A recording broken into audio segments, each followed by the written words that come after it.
Hello बच्चों, आज हम लेसन 6 मैक्रो इकोनॉमिक्स का +2 क्लास का लेसन 6 कर रहे हैं। मुद्रा का अर्थ, कार्य और पूर्ति। अर्थ और कार्य हम कर चुके हैं। आज हम मुद्रा की पूर्ति के विषय में पढ़ेंगे। मुद्रा की पूर्ति क्या होती है? मुद्रा की पूर्ति एक स्टॉक धारणा है जिसका अभिप्राय क्या है कि समय के एक निश्चित बिंदु के ऊपर देश की जनता के पास मुद्रा का स्टॉक कितना है। एक निश्चित बिंदु के ऊपर, समय के एक निश्चित बिंदु के ऊपर देश की जनता के पास मुद्रा का स्टॉक कितना है, वो क्या होती है? मुद्रा की पूर्ति। इसके अंदर केवल जनता के पास जो मुद्रा का स्टॉक है उसका माप लेते हैं, उसको काउंट करते हैं, उसको गिनते हैं हम। जो आरबीआई के पास मुद्रा का स्टॉक है या सरकार के पास या और जो बैंकिंग व्यवस्था है उसके पास जो मुद्रा का स्टॉक है उसको नहीं गिनते हैं। इसके अंदर जब मुद्रा का माप करते हैं, मुद्रा के स्टॉक का हम माप करते हैं तो इनको नहीं काउंट करते हैं।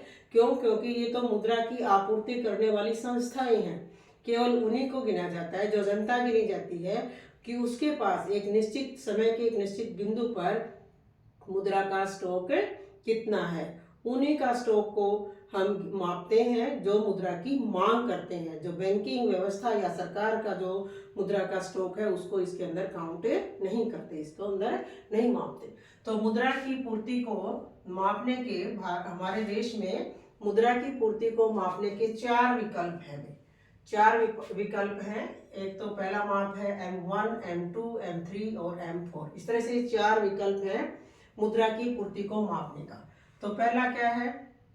M1 माप है। M1 माप में कौन कौन से मुद्रा को गिना जाता है? देखो, एक तो C, OD और DD और OD।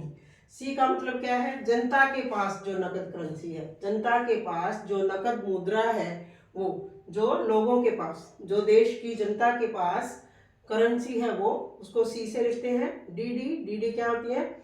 मांग जमाए, डिमांड डिपॉजिट। डीडी बोलते हैं उसको, डिमांड डिपॉजिट।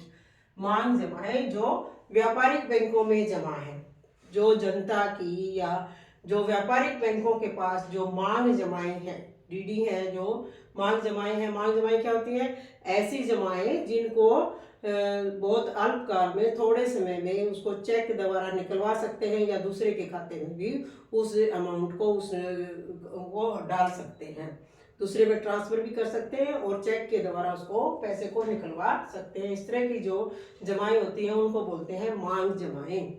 डिमांड डिपॉजिट यानी कि अपनी मांग के ऊपर उसको निकलवाया जा सकता है आसान तरीकों से, तो वो। और अदर डिपॉजिट यानी कि अन्य जमाएं। अन्य जमाओं में कौन सी आती है? अभी आरबीआई के पास सार्वजनिक वित्त संस्थाओं जैसे आईडीबीआई की मांग जमाएं हैं। आरबीआई के पास जो भारतीय रिजर्व बैंक है उसके पास जो आईडीबीआई क्या है? Industrial development bank of India. देश का इंडस्ट्री कोर्ट की डेवलपमेंट के लिए जो बैंक है उसका नाम है आईडीबीआई। तो उसकी जो मांग जमाएं जो है आरबीआई के पास है वो अदर डिपॉजिट्स में आ जाती हैं। दूसरी विदेशी केंद्रीय बैंक और विदेशी सरकारों की जो मांग जमाएं हैं वो आ जाती हैं इसमें। और तीसरा जो अंतर्राष्ट्रीय वित्त संस्थाएं हैं, अंतर्राष्ट्रीय वित्तीय संस्थाएं जैसे IMF, इंटरनेशनल मॉनेटरी फंड तथा विश्व बैंक, वर्ल्ड बैंक की जो मांग जमाएं हैं वो भी, ये तीनों जमाएं इसमें आ जाती हैं अदर डिपॉजिट में, अन्य जमाओं में। तो ये तीनों को अगर मिला दे, तीनों का कुल टोटल कर दे तो वो क्या है? M1 माप के द्वारा मुद्रा का स्टॉक, जो मुद्रा का की पूर्ति है उसको मापा जाता है। इस माप के द्वारा ऐसे मापा जाता है। उसमें जनता के पास जो नकद करेंसी है वो मांग जमाएं, जो डीडी जो मांग जमाएं व्यापारिक बैंकों के पास है, और अदर डिपॉजिट्स अन्य जमाएं जो आरबीआई के पास सार्वजनिक वित्त संस्थाएं जैसे आईडीबीआई वगैरह की, विदेशी केंद्रीय बैंक और विदेशी सरकारों की मांग जमाएं, अंतर्राष्ट्रीय वित्तीय संस्थानों जैसे IMF या वर्ल्ड बैंक की मांग जमाएं, ये मिला दे तो ये अदर डिपॉजिट में। इन तीनों को मिला दे तो M1 माप है ये मुद्रा की पूर्ति को मापने का। इसके अंदर देखो ये चीजें नहीं शामिल होती, जैसे मैंने अभी बताया था कि देश की सरकार की जो आरबीआई के पास जमाएं हैं वो इस माप में शामिल नहीं होती। और देश की बैंकिंग व्यवस्था, जो बैंकिंग व्यवस्था जितने भी बैंक हैं उनकी जो जमाएं आरबीआई के पास है उनको भी शामिल नहीं किया जाता। केवल यही जमाएं शामिल होती हैं, अदर डिपॉजिट्स में ये आती हैं, ये नहीं आती। देश की सरकार की या और दूसरी बैंकिंग व्यवस्था की जो आरबीआई के पास जमाएं हैं वो इनमें शामिल नहीं होती हैं। तो कौन कौन सी जमाएं शामिल होगी इसके अंदर, कौन कौन सी हैं? एक तो जनता के पास जो करेंसी है, डिमांड डिपॉजिट जो व्यापारिक बैंकों के पास जमा है, और अदर डिपॉजिट्स अन्य जमाएं। ये M1 माप है मुद्रा का, मुद्रा की M1 माप है। ये एक संकुचित धारणा है, ये छोटी धारणा है मुद्रा को की पूर्ति को मापने की। मुद्रा की पूर्ति को मापने का दूसरा माप है M2। M2 माप में क्या होता है? अभी जो M1 वाले घटक हैं ये आएंगे सारे के सारे M1 वाले घटक, और इसके अलावा डाकखानों के बचत बैंकों खातों की जमाएं, जो जनता की डाकखानों में जो बचते जमा करा रखी है लोगों ने, वो भी इसमें शामिल हो जाएंगी। M1 वाले सारे घटक, इसके अलावा डाकखानों में के जो बचत खाते हैं उनमें लोगों की, जनता की जो जमाएं हैं उनको भी शामिल किया जाता है। तो ये इससे थोड़ी सी विस्तृत धारणा, ये भी संकुचित ही है लेकिन इससे थोड़ी सी विस्तृत धारणा, थोड़ी सी ब्रॉड है इससे।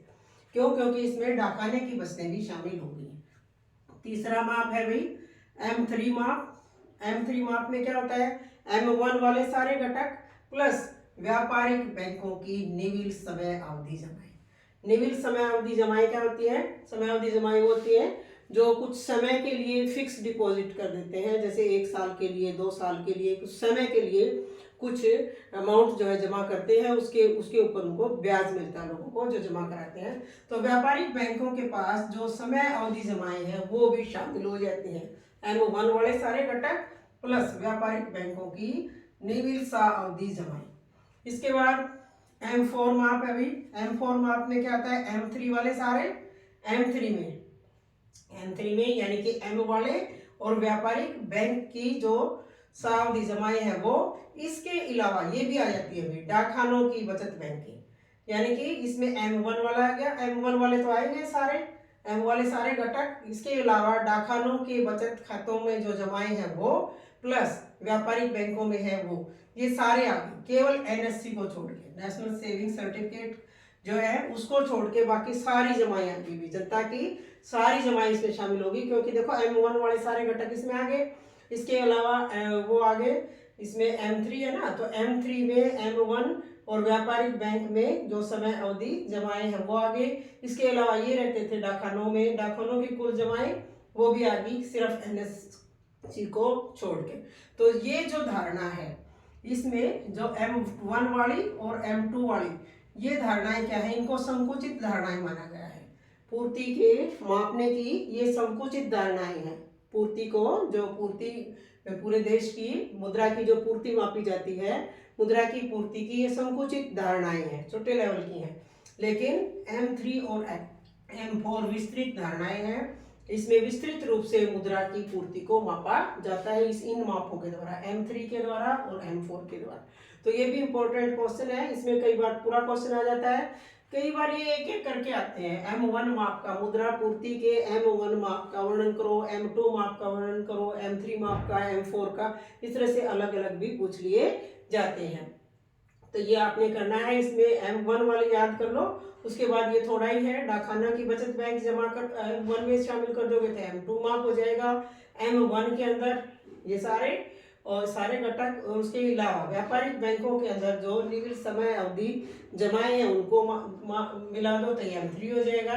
और M3 के अंदर डाकखाने वाली और कुल जमाएं जोड़ दोगे NSC को छोड़ के, तो ये M4 माप जो है के द्वारा मुद्रा की पूर्ति का अंदाजा लगाना है। तो इस तरह से M4 और M3 जो है वो विस्तृत धारणाएं मानी गई हैं मुद्रा पूर्ति के माप की, और ये M1 और M2 संकुचित धारणाएं मानी गई हैं। ये भी कई बार क्वेश्चन आ जाता है, इसको अच्छे से देखो, वीडियो को समझो और याद करो। Thank you.